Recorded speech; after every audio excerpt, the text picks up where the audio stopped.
Glen Kuiper here. It's the Glen Kuiper Show, all Giants.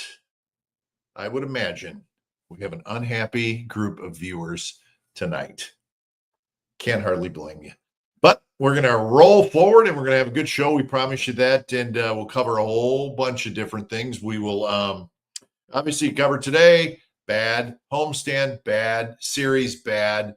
But we're also going to look at this Padres team as they are now in first place, believe it or not. We're going to look at the gap between the Giants, the Dodgers, and now the Padres. That gap is getting bigger. How can the Giants close the gap?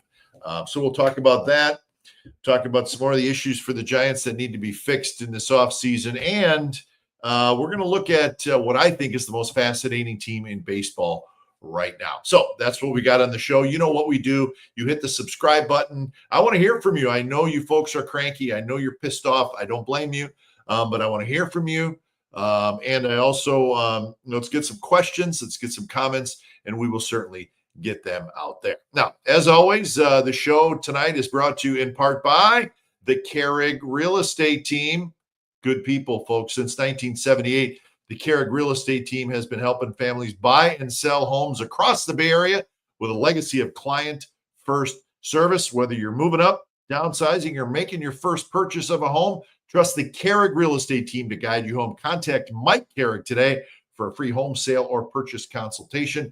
Call Mike at 925-548-4132. Check out their website at thekehrigteam.com. And we're also brought to you by Tilden Properties. As an investor, one of the best places to put your money is California's multifamily real estate. By investing with Tilden Properties, you'll see quarterly dividends and equity buildup in the real estate market. Bay Area-based, family-owned Tilden Properties has been building investment wealth for their clients since 2008. Call them at 925-209-8558 and go to their website. Find out exactly what these guys do. They are smart. They are sharp.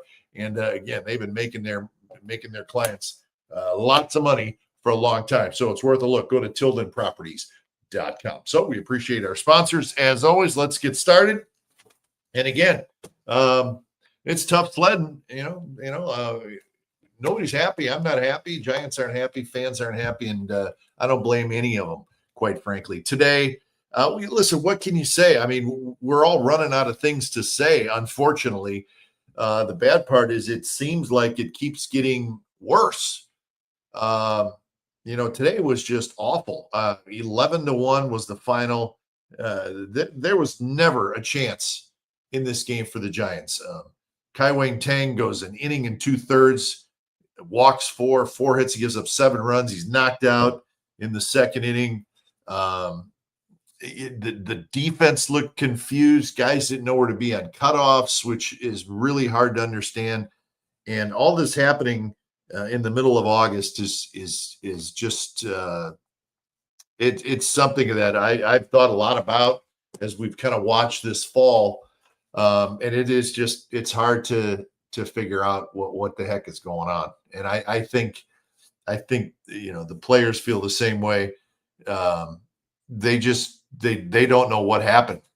And quite frankly, either do I, but we're going to continue to discuss it. The series, it goes as a sweep for the Padres. Padres outscore the Giants 20-3. So it's as one-sided of a series that I have seen in a long, long time. And it just, you felt like not only were the Giants not going to win, but you were concerned that they were not going to score a run. And they ended up scoring 1 run in each game. That's it. So it's a series sweep, and the homestand. And I said it last week at this time, and I meant it. I mean, it was true. Biggest homestand of the year. I felt like it was the last chance for the Giants to get hot and get some momentum. And I think most people agreed with me. I mean, here you got a 9-game homestand.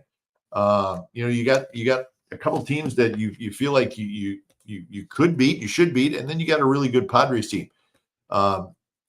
So what ends up happening is the Giants win the first game, and then now they have lost 5 in a row on this homestand. Unbelievable. So 1-5, and you look at the numbers in this 5-game losing streak. Remember, they won on Friday night, but then nothing since. In this 5-game losing streak now, they have scored a total of 5 runs. They have 31 hits in the 5 games, so that's 6 hits a game. They've walked 7 times and struck out 51. Again, this is during the 5-game losing streak, and they're 3 for 19 with runners in scoring position. So to show you how bad things are, they're 3 for 19 with runners in scoring position. 2 of those 3 hits did not drive in a run. And the one that did was Wilmer Flores' roller down the third base line that scored a run. It's mind-boggling, and to have only 19 at bats with runners in scoring position in 5 games. That's, do the math. That's 4 a game. That's it. So I don't even know what to say. I'm just throwing the numbers out. People can, kind of see what the heck is going on here. But again, I think the question on the screen, what has happened to the Giants? I don't even know. It's so ridiculous to where this team played really well for the first couple months of the season, and then to just completely fall apart. It really is mind-boggling. And my concern now, with what we've seen now for the last month or so, where it's just they're just not playing good baseball. My concern now is this could get worse, and I say that because they got the home series against the Rays this weekend, but then the schedule is, they go to San Diego for 4 next week, and then after that they go to Milwaukee for 3. Those are 2 of the National League teams that you do not want to play right now. I hope it doesn't get worse, but the schedule says that it could. And I think what we have seen now with what has happened to this team, and I don't think there's any doubt the front office feels this way, is I think now with what we've seen, obviously the mindset has changed from the beginning of the year, but I think this whole roster now needs to be dissected, and you would do that anyways in the offseason. But I think now you have guys that are going to be here, and we're looking ahead now. We're looking to next year. Chapman's not going anywhere. Willie Adames is not going anywhere. Devers is not going anywhere. Jung-Hoo Lee is not going anywhere. And I say that only because he's got a huge contract, and nobody's going to take that contract if you want to even trade him. Logan Webb, I would say, is not going anywhere. Randy Rodriguez. Those are just the names that popped into my head that I think they're not going anywhere. And most of it is because the contracts that these guys have are long. So it'd be difficult to trade. And to me now, what I've seen, the deficiencies with the defensive deficiencies, which I would have bet a lot of money that this team would have been a pretty good defensive team. That has not been the case. I cannot figure out why. So I think everybody else besides those group that I named, for the reasons why I think they will remain in the orange and black, everybody else to me is open season to evaluate strongly, trade, whatever you think you need to do. But it's pretty clear that this roster, outside of those guys that we know will be here, it needs to be shuffled. It needs to be changed. I don't think any of us thought that we would say that completely at the beginning of the year, but I think now, there needs to be a complete evaluation of everybody. And I think that's going to happen. I think, and again, as I said, that's what teams do anyways in the offseason. But I think the Giants need to be ready to make significant changes. Yeah, to me, that's just reality. There's talent on this roster. The talent has underperformed. So you need that to change. But I think the personnel, there has to be some significant personnel changes moving forward, whether that's trades, free agent, whatever. We'll get to all that stuff when the off season comes. We'll have lots to talk about in the off season. But anyways, that's just sort of what I'm seeing, and I have a feeling that a lot of people are seeing that as well. Listen, I think the Padres, they deserve to be talked about. They deserve a lot of credit with their win today over the Giants. They take over first place in the National League West. They've moved ahead of the Dodgers. Now the Dodgers are playing right now. They're playing in Anaheim, so they're playing a freeway series. Dodgers have not played well as of late. We'll see what they do tonight. But as of right now, the San Diego Padres, by a half game, are the first place team in the National League West. They've won 5 in a row. They've won 14 out of 17. The Dodgers, on the other hand, have not played that great. They're 10-13 since the break. So when they've gone 10-13, the Padres, on the other hand, have gone 14-3, and they've caught them, and now they've passed them. So if nothing else, I know it's hard to watch the Dodgers and the Padres and all that. They're both really, really good teams, but that will be a fun finish to watch in the National League West. And this weekend, the Padres are at Dodger Stadium for 3 games. Hey, I mean, that's good baseball entertainment. Next weekend, the Dodgers will be in San Diego. So anyways, listen, we all love baseball. We all love a good pennant race. Are we pissed that the Giants aren't part of it? Yeah, of course. But that's good viewing. That's good baseball stuff to watch. So I'm actually looking forward to it. And you know what? The Giants will have something to say here. They still play the Dodgers 7 times. Now, what they do in those 7 games, who knows? Do they come to play, or is it going to be what we've been seeing now for a while? We don't know that. But the Padres, they're trying to win their first division title since 2006. They won back-to-back. They won the National League West in 2005 and 2006. They have not won a division since then. It's been, it's been sort of owned by the Giants and the Dodgers. Padres trying to change that. So we'll see. But, listen, let's give them their due. They're a good team. They loaded up at the trade deadline, and we'll see what it does to them, come postseason, because it certainly looks like they're a postseason team. I don't think there's any doubt about that. So that got me to thinking. We're talking about the Padres just because we just saw what happened. We know about the Dodgers. So what do the Giants have to do to close the gap on these two teams? And everybody knows what we're talking about here. Because right now, and not right now, but this is the gap between the Dodgers and the Giants has been fairly significant for a while now. I think that's fair to say. Giants did win the division, back in 2021. They just beat out the Dodgers in that great race. But otherwise, the Dodgers have won the National League West 11 of the last 12 years. They've had 100 wins in 5 of the last 7 years. I mean, listen, they're a terrific team. We all know that, right?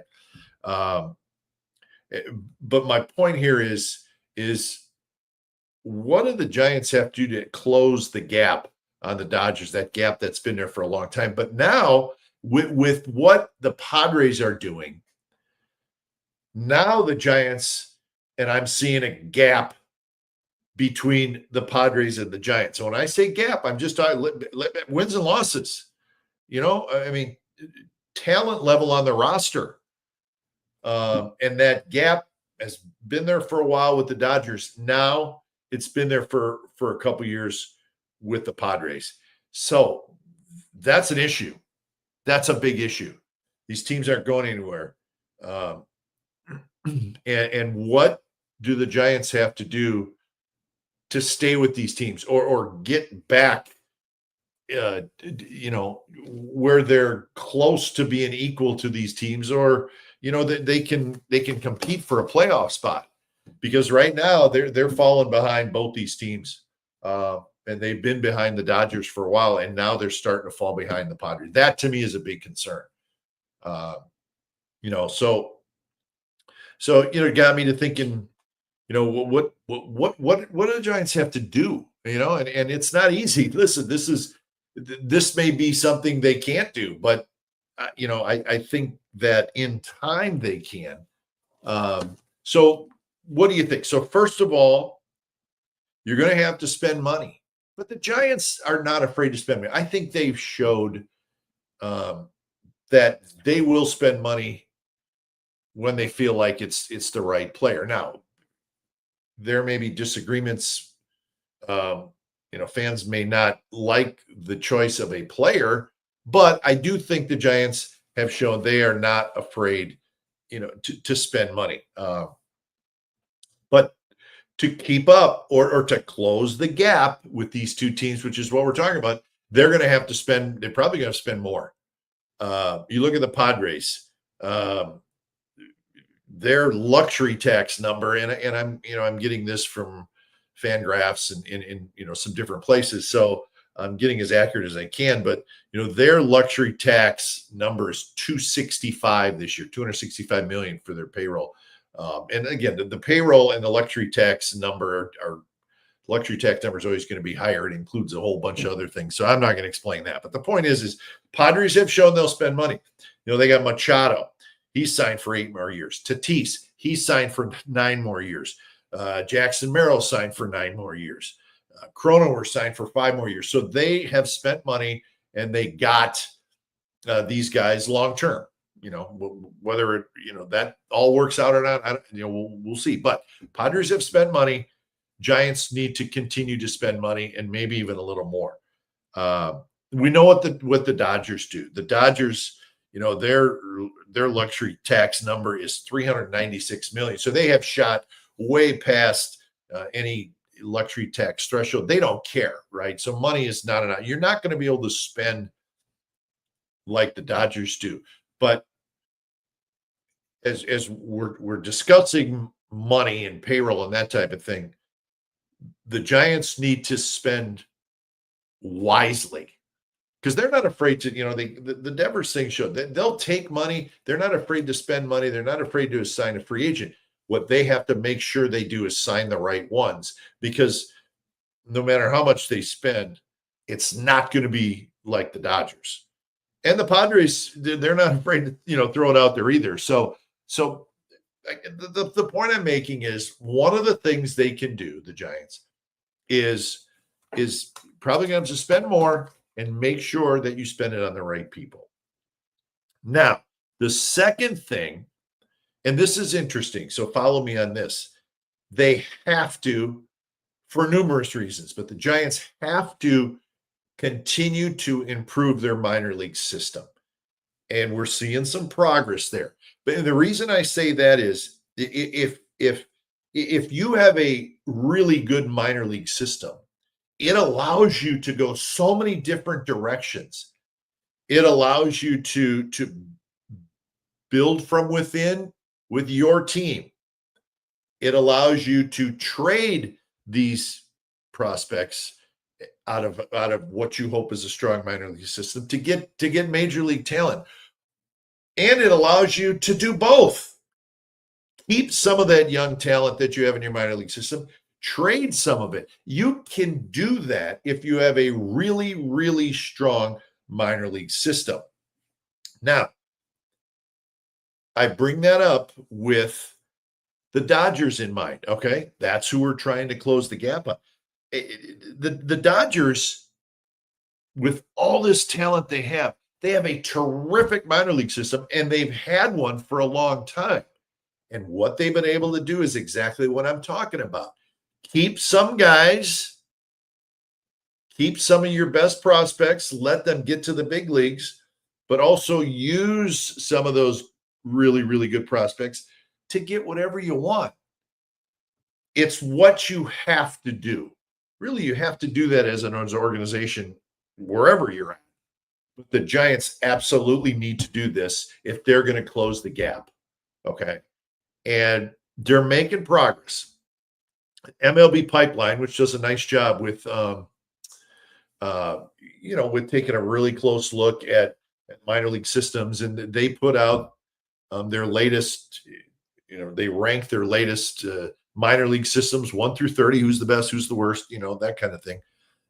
And just to give you an example, they have the Dodgers minor league system right now ranked best, number 1. I mean, they have, according to MLB Pipeline, they have 5 of the top 66 prospects in all of baseball. The Dodgers do. So the Dodgers are there. Great minor league system. Use it however you want. Use it to get guys on your major league roster. Use it to trade. The Padres have been trading guys from a terrific minor league system for 4 years. Now that minor league system is, it's beat up. So it's ranked very, very low. But as early as last year, the Padres minor league system was ranked 4th. So you look at all the players Padres have acquired, and Preller's a wheeler dealer, right? But he's a wheeler dealer, and he can do that because he had a great minor league system. You keep some of the guys, you keep Jackson Merrill, and he's a young star, but you trade CJ Abrams and James Wood, to get Juan Soto. So that's a perfect example of what you can do if you have an abundance of top-notch minor league prospects. It's hard to do. It's hard to accumulate, but you got to make the right choices, with your international signings.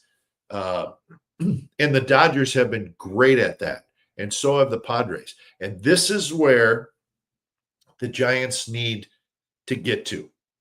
If they want to be able to keep up with the Padres and the Dodgers, they need to spend a little bit more money on the right people. Fine, we know that.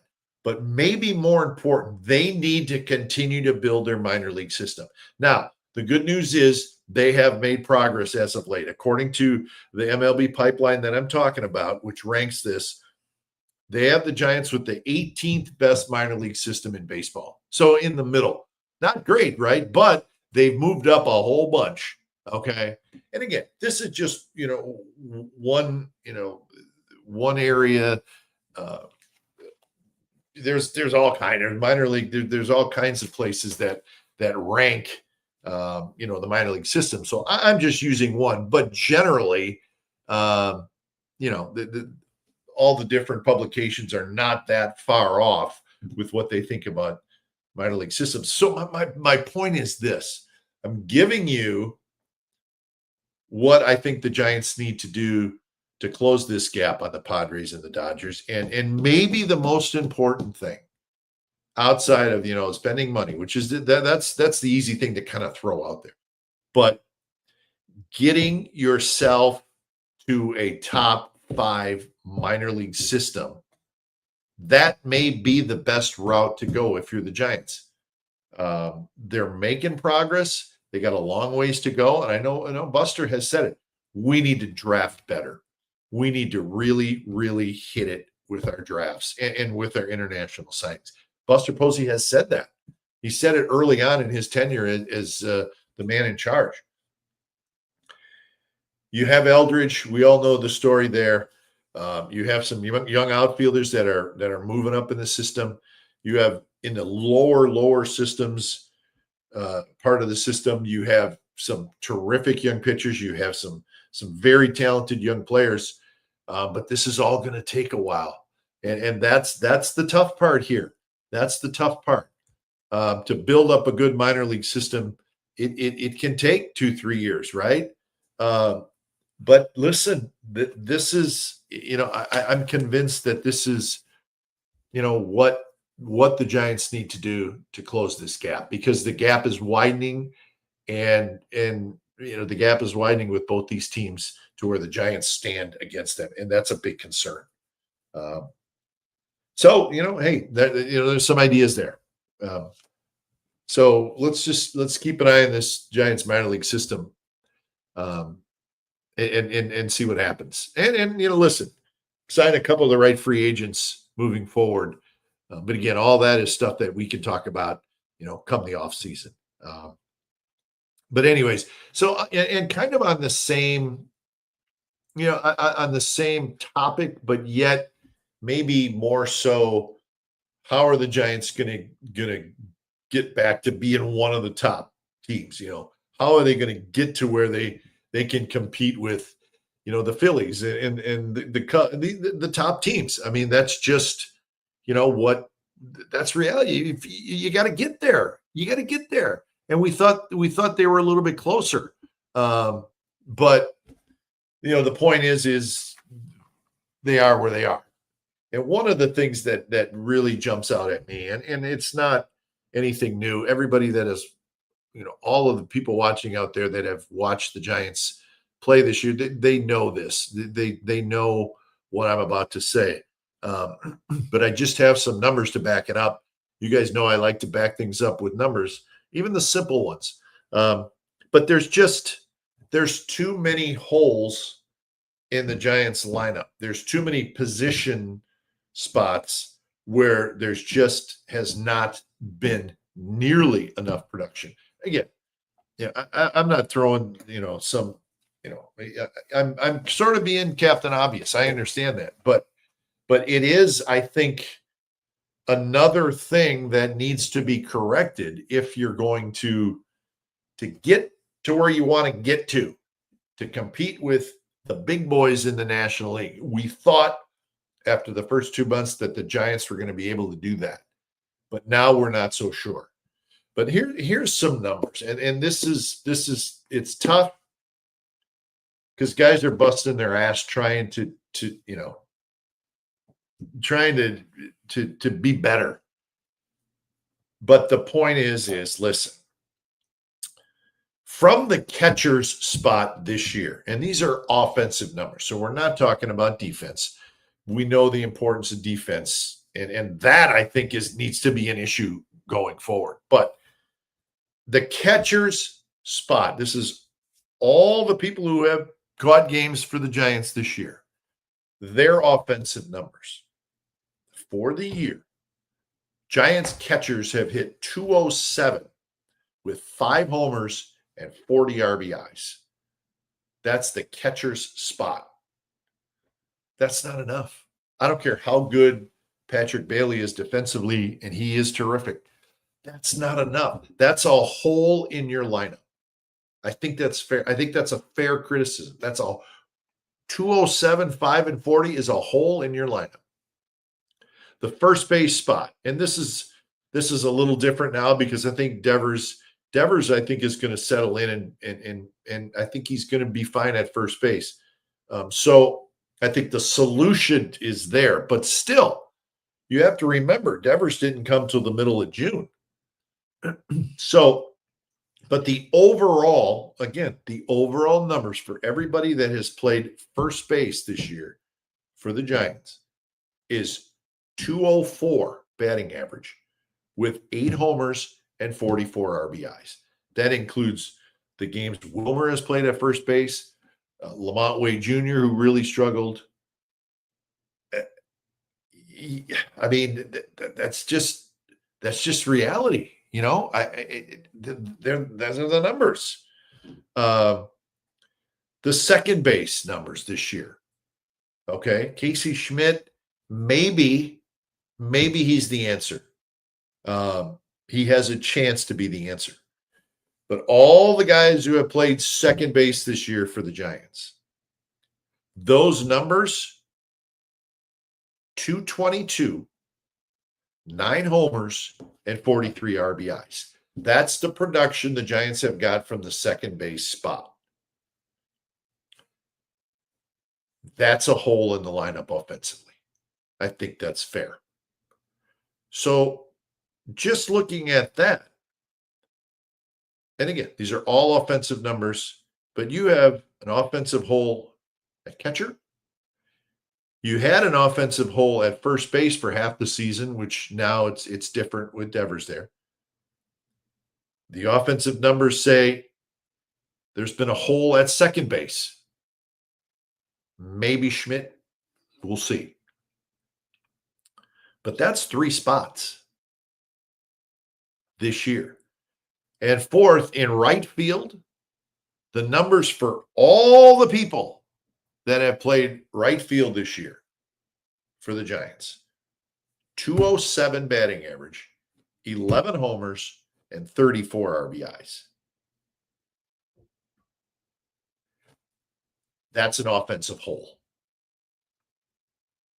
So I just named 4 spots, 4 positions where offensively, I think you could say that for, in some cases, the whole season, in other cases, part of it, there has been an offensive hole in the lineup. You can't function that way as an offense. The really good lineups, and we know who they are, the Phillies and the Dodgers, and you can go on. We know who they are, the Cubs. Some of them don't have any holes in the lineup. And at times this year, the Giants have had as many as 4. So that, to me, clarifies a little bit the offensive struggles. It's just simply too many holes in the lineup. And then you have a couple real streaky hitters. Willy Adames is a very streaky hitter. We knew that. You get the good, you get the bad.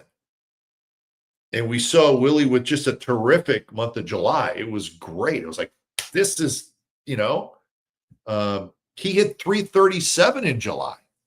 He had 7 home runs in July. He was terrific. But again, and listen, most major league players are streaky. You play 162 games. You're going to get hot and cold, hot and cold, hot and cold. It usually goes back and forth. That's a very common thing. I mean, almost every player is streaky to some extent. But sometimes guys are extreme streaky, and I think Willie is one of those guys. I just told you his numbers for July. But so far in August, it has just been another struggle. Willie's hitting 102 in August. So we've seen, a hot streak. Now we're seeing a cold streak again. Matt Chapman's really struggled in August, and now we're finding out the hand is still bothering him. That does not surprise me. I've seen Matt Chapman play a lot of baseball, our time with the A's, and when I started to see occasionally his right hand come off the bat on a swing a little bit, my initial thought right away, and it was, that hand is still bothering him. If you have a hand injury or finger injury in baseball, it's probably, over the course of a season, it's probably never going to heal completely, because every time you make contact with a baseball, your hand gets jarred, even if you hit it on the sweet spot. So I'm not surprised. He sat out today because I said, my hand, listen, it's bothered me. Anyways, but we've seen Matt Chapman be very streaky. It's the way it is. But my point is, when you have too many holes in your lineup, and we named 4 for a good chunk of this season, and then you get a couple other guys who are streaky, and now they get in a cold stretch, you're dead. You're dead offensively.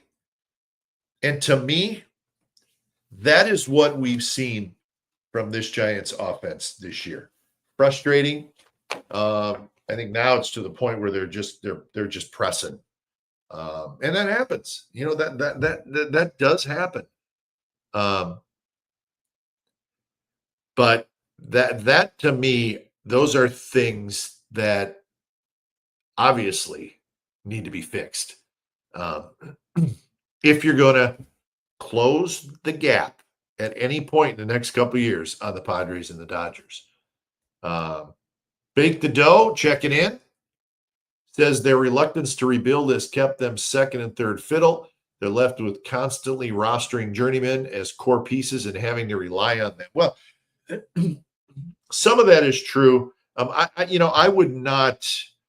I would not say that. Chapman's not a journeyman. Chapman's a cornerstone player. He's struggled this year, but he's a cornerstone guy. Willy Adames, he hasn't been as good as we all hoped this year, but he's a cornerstone. These are not journeymen. These are, quality big league players. Devers is an all-star. So I understand the point here, but I also think, there's some people that are going to be here, and if you build around those guys, I think there's something there. But you got to build around with the right people. And again, maybe these spots that are being held, these spots where we talked about where there's holes in the lineup, maybe that's where you got to look and say, we got to do something different. I don't know. Frank says, as a longtime fan, it's gotten to the point it's just too hard to watch past the fifth inning. Also, not worth spending the money to go. What did it say? I missed it. Hold on. To go watch in person. Well, that if that's the way you feel, then that's going to be a major concern. And I don't disagree with you, but that's going to be a major concern, for the organization, because they desperately want to hold on to their fans, and their attendance has increased a lot in the last couple of years. I've talked about that. But that will become a concern for the front office, the business people. But again, listen, we're this is a tough time right now for Giants fans, and it's tough to talk about it. You want to be positive. I mean, you want to look at some positive things, but right now there's just not, the reality is there's just not a lot there. And that, I mean, there's no beating around that at all. Cozy Codes says the Glen Kuiper Show, all Giants. I think what makes this season so hard is the fast start, and then being one of the biggest spenders and completely crashing and burning. I think that's very fair. And that's what makes it really difficult for me. I mean, is we saw them be good, right? With this group, we saw them be good for 2 months, not for 2 weeks. We saw them be pretty good. And I think that got our hopes up. And I think that's fair, as a fan, to say, hey, man, they played pretty good. And then you get Devers, which is a big deal. And then to just not play well at all, to the point where now it's really it's just a giant scuffle. It's hard to figure out. It's frustrating. It's maddening. And if we feel that way, trust me, the players feel that way too. And I think they're sort of, they can't figure out what the heck's going on here either. So yeah, I think it's fair. And because we did get our hopes up, and that wasn't, we got our hopes up because of what we saw on the field. And that was a pretty good team. And then it just went away. They stopped hitting in clutch spots. They started to play poor defense, and all that. It's just strange. I really can't explain it. I'll be honest with you. I talk to people all the time about, the Giants. People ask me, "Hey, what's wrong?" And I say, what? I can't figure it out. I really can't. And I'm sure many of the folks out there feel the same way. You're mad, you're disappointed, but you're also like, what the heck happened? But you know what? There's still 40 games left or whatever, and we're going to have fun with it. We're going to do our best to enjoy it, and we're going to continue to talk about what needs to be done, and maybe what we like and what we don't like. But so anyways, we love the fan interaction too. It's very important for me. I love talking to everybody, and I hope you guys understand that. Keep them coming. But what I want to do tonight, folks, is I want to finish with something kind of fun, right? I want to talk about what I think is the most fascinating team in baseball, the Milwaukee Brewers. Now, many of you probably know I grew up in that area, but I will say this, in all honesty, I did not grow up a Brewer fan. I've never really been a Brewer fan.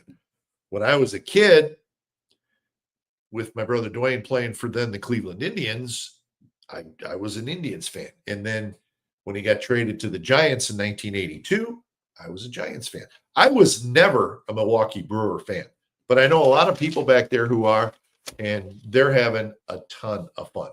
So I wanted to just run through this Brewer season a little bit.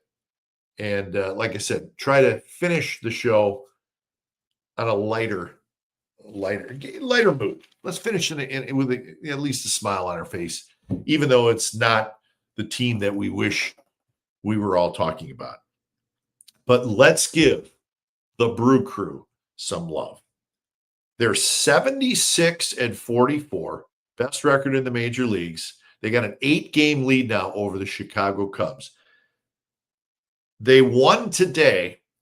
The Brewers, they clubbed Pittsburgh again. 12-5 was the final. So that was their 12th consecutive win. And anybody who's out there watching, can you name 5 people from the Brewers starting lineup? Maybe you can, but maybe you can't. But that's my point. They're a little bit unknown, but man, they're fun. They are on a heater since the end of May. Listen to these numbers. On May 24th, the Brewers lost to the Pirates, and they were 25-28. 25-28, early in the season, right? Since that day, the Brewers have gone 51-16. 51-16. That's a 761 winning percentage. 761. If you had a 761 winning percentage for the entire season, 162 games, your record would be 123-39. That'd be a record. 761 winning percentage since May 24th. It gets better. At the end of May, they had an 8-game winning streak. In July, they had an 11-game winning streak. Here in August, they have a 12-game winning streak. Do you know how hard that is to do? And their record in their last 31 games is 27-4. 27-4. This is the most fascinating team in baseball. I'm telling you. 27-4. Yesterday, they beat Paul Skeens, the guy who's probably going to win the National League Cy Young Award. They knocked him out after 4 innings. Paul Skeens has been knocked out after just 4 innings twice this year. That's it. He's terrific. Like I said, he's probably going to win the Cy Young. Both times have been by the Brewers. You want to talk about a pesky group. They hit, they run, they don't strike out, they walk, they steal bases, they drive you crazy. Base runners all the time. Giants go there next weekend. You'll see what I'm talking about. And this is the best one of them all.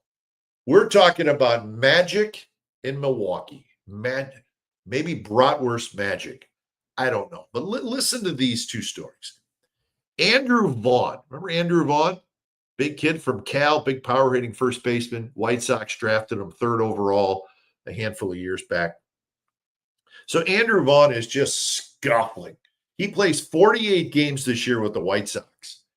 His batting average in those 48 games is 189. 189 with 5 home runs. His OPS is 531. If you don't know, that's bad. That's a bad OPS. So what happens?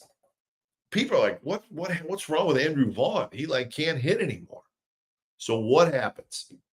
On June 13th, he gets traded to the Milwaukee Brewers. He has played in 27 games with the Brewers. His batting average is .347 with 8 home runs. His OPS is 1,055. How do you explain that? He was awful in Chicago with the White Sox. He gets traded up the I-94 to Milwaukee, right past the beautiful town of Racine, Wisconsin, and he hits .347, and he's a hero after 27 games in Milwaukee. There's something special going on there. My other story is Brandon Woodruff. Remember Brandon Woodruff? Terrific pitcher for the Brewers, blows out his arm. He's gone. He's done. The last time Brandon Woodruff pitched in a major league game was September 23rd of 2023. So that's almost 2 years. But remember, the Brewers signed him back. They knew he'd be hurt. They knew he wouldn't pitch in 2024. So this guy has been out a long time. He's fought back and fought back. He wanted to do it with the Brewers. So he finally is healthy. He comes back this year with Milwaukee after not pitching for almost 2 years. What does he do? He's made 6 starts. He's 4-0. He's got a 2.29 ERA. He's got 45 strikeouts in 35 innings. There's magic going on in Milwaukee. And on top of all that, they have been without probably their best all-around player, Jackson Chourio. He's been out with a hamstring injury. They don't know when he's going to get back. So they're doing that. He's been out for maybe almost 3 weeks. But again, they're not sure when he's coming back. And they've been doing this without their best all-around player, at least for the last 3 weeks. On top of that, they have the Miz, Jacob Misiorowski. Remember, this kid, he throws 104 miles an hour. He made the All-Star team. He's been out with a leg injury, but he's coming back this weekend. They call him the Miz in Milwaukee. This, folks, is a great story. And we all love good baseball stories. Again, we wish those stories were about the team we like, the team we love, but not all are. Check out the Milwaukee Brewers. They are a great, great story. Now, could this be the year the Brewers finally win their first World Series title? Who knows? We don't know that. But they very well could be the most entertaining team in baseball right now. Not just because they have the best record, but because it's a bunch of guys. We know some of the names. We don't know all the names. But, man, are they fun to watch. I've seen them. I watch them. And when they play the Giants next weekend, you're going to see what I'm talking about. Base runners all over the place, running, going first to third, stealing bases, great pitching. They catch everything. They are a baseball team. And they are lighting it up. And let's see how they do come postseason. But they're a terrific team. And I wanted to throw that out there and have some fun with it, because, hey, that's what baseball is all about. We're not going to be bummed because the team we want to be great is not very good right now. There's a lot of other cool things going on in Major League Baseball. That's it, folks. That's the show for tonight. I try to cover a couple different things, try to figure out what to do with the San Francisco Giants. But anyways, I hope you enjoyed it. Hit the subscribe button. You know what to do. Feel free to throw the comments out there. Feel free to throw the likes. I hope you are enjoying what I'm doing with the show. I certainly hope you do. And we'll be back again later on this week with another edition of the Glen Kuiper Show, All Giants, which, as always, has been brought to you by the Kehrig Real Estate Team. They've been helping families buy and sell homes across the Bay Area with a legacy of client-first service going all the way back to 1978. Contact Mike Kehrig today for a free home sale or purchase consultation. You see the number, 925-548-4132. Go to the website at kehrigteam.com. And last but not least, We're brought to you by Tilden Properties. It's all about California's multi-family real estate with Tilden Properties. By investing with Tilden Properties, you'll see quarterly dividends and equity buildup in the real estate market.